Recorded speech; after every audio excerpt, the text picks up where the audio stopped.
परभणी जिल्ह्यात एक परफेक्ट महिला चालक म्हणून ज्यांनी ख्याती मिळवली अशा ज्योती बोबडे यांच्या संघर्षाची कहाणी आता पाहूया।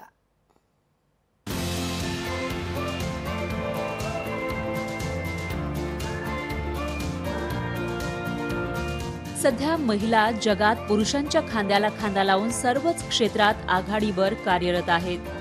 परभणीचे वाहन चालक बाबूराव बोबडे यांनीही मुलामुलीत भेदभाव न करता आपली मुलगी ज्योतीला सन्मानाने जगण्याचा अधिकार दिला।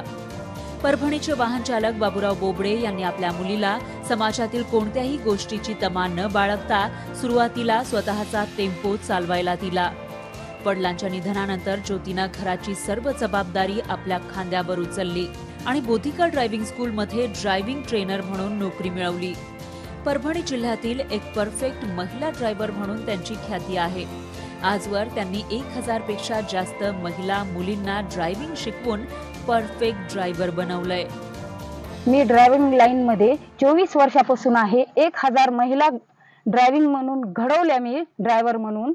हे खरं तर काम पुरुषाचं आहे, पण त्याच्यावर मी मात करून खंबीरपणे उभी आहे। 1000 महिलांना ड्रायव्हिंग शिकवणाऱ्या ज्योती बोबडे यांच्याकडे ड्रायव्हिंग शिकत असलेल्या महिलांनी त्यांचं मनापासून कौतुक केलं आणि त्यांच्या या कार्याला शुभेच्छा दिल्या। त्या इतकं चांगलं समजून सांगतात, क्लच, ब्रेक, एक्सिलेटर कोणतं आहे, काय आहे, सगळं व्यवस्थित। त्यामुळे माझी थोडी भीती पण गेलेली आहे आणि मी शिकण्याचा पुरेपूर व्यवस्थित छान प्रयत्न करणार आणि महिन्याभरात चांगली शिकून जाईल इथून।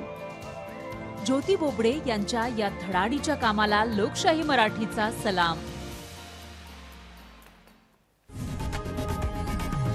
लोकशाही मराठी ऐका, पहा, जागरूक रहा।